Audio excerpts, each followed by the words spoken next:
जय माता दी दोस्तों, स्वागत है आपका हमारे YouTube चैनल पर। आज मैं आपको सुनाने जा रही हूँ पौष पूर्णिमा व्रत कथा।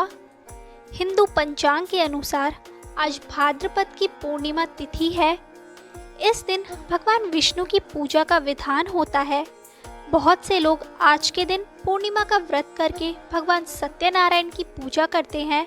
कहते हैं कि व्रत करने से मोक्ष की प्राप्ति होती है, लेकिन जो लोग व्रत नहीं कर पाते वह कथा पढ़कर या सुनकर ही अपनी मनोकामना को पूरा कर सकते हैं। आज हम आपको इसकी कथा के बारे में बताएंगे, जिसको पढ़ने सुनने से व्यक्ति को मोक्ष मिलता है। एक बार नारद जी ने भ्रमण करते हुए मृत्यु लोक के प्राणियों को अपने अपने कर्मों के अनुसार तरह तरह के दुखों से परेशान होते हुए देखा। इससे उनका हृदय द्रवित हो उठा और वह अपने परम आराध्य भगवान श्री हरि की शरण में कीर्तन करते पहुंच गए और स्तुति पूर्वक बोले, हे नाथ, यदि आप मेरे ऊपर प्रसन्न हैं तो मृत्युलोक के प्राणियों के कष्ट हरने का कोई उपाय बताने की कृपा करें।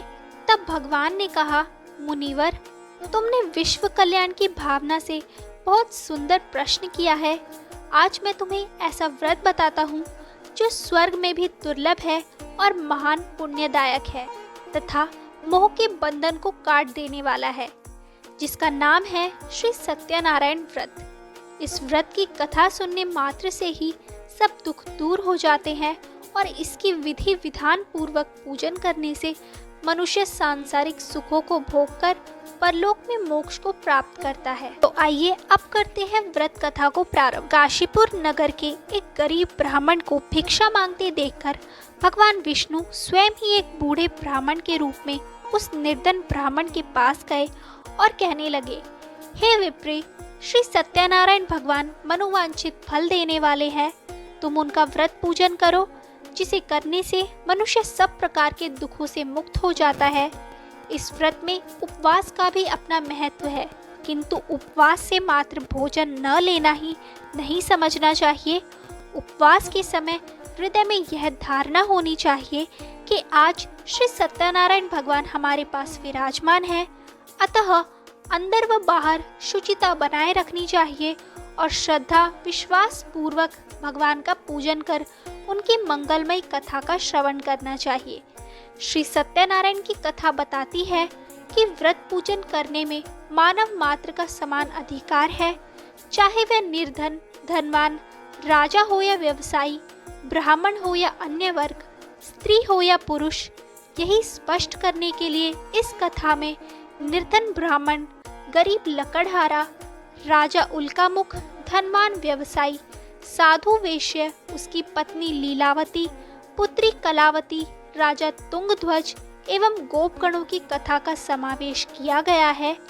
इस कथा में बताया गया है कि जैसे लकड़हारा, गरीब ब्राह्मण, उल्कामुख, गोपगणों ने सुना कि यह व्रत सुख, सौभाग्य, संपत्ति सब कुछ देने वाला है, तो सुनते ही श्रद्धा, भक्ति तथा प्रेम के साथ सत्य व्रत का आचरण करने में लग गए और फलस्वरूप सुख भोगकर परलोक में मोक्ष के अधिकारी हुए। एक साधु वेश्य ने भी यही प्रसंग राजा उल्कामुख से सुना, किंतु उसका विश्वास अधूरा था और श्रद्धा में कमी होने के कारण उसके मन में प्रण लिया कि संतान प्राप्ति पर सत्यव्रत पूजन करूंगा। समय बीतने पर उसके घर एक सुंदर कन्या ने जन्म लिया। पत्नी ने व्रत की याद दिलाई तो उसने कहा कि कन्या के विवाह के समय करेंगे। समय आने पर कन्या का विवाह भी हो गया, किंतु उस वेश्या ने व्रत नहीं किया। तभी वह अपने दामाद को लेकर व्यापार के लिए चला गया। वहां उसे चोरी के आरोप में राजा चंद्रकेतु द्वारा दामाद सहित कारागार में डाल दिया गया। उसके अपने घर में भी चोरी हो गई।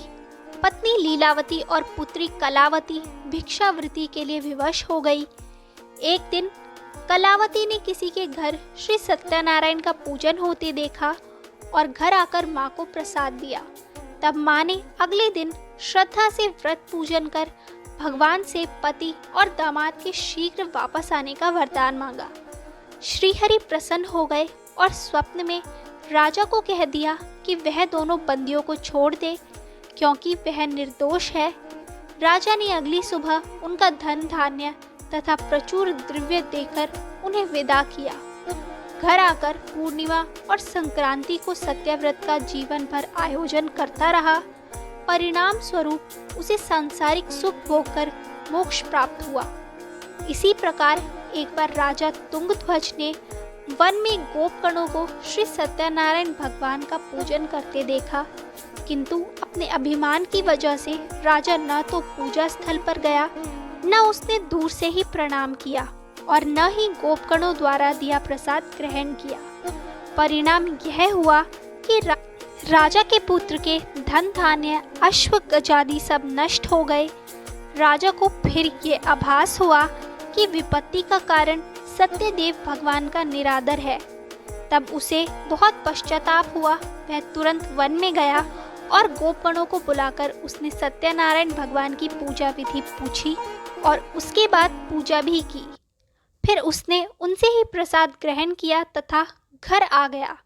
उसने देखा कि विपत्ति टल गई और उसकी सारी संपत्ति तथा जन सुरक्षित हो गया। राजा प्रसन्नता से भर गया और अपना सर्वस्व भगवान को अर्पित किया। तो दोस्तों, ये थी पौष पूर्णिमा की व्रत कथा। आपको ये कथा कैसी लगी हमें कमेंट करके ज़रूर बताएं। अच्छी लगी हो तो हमारे चैनल को सब्सक्राइब करें और शेयर करना ना भूलें।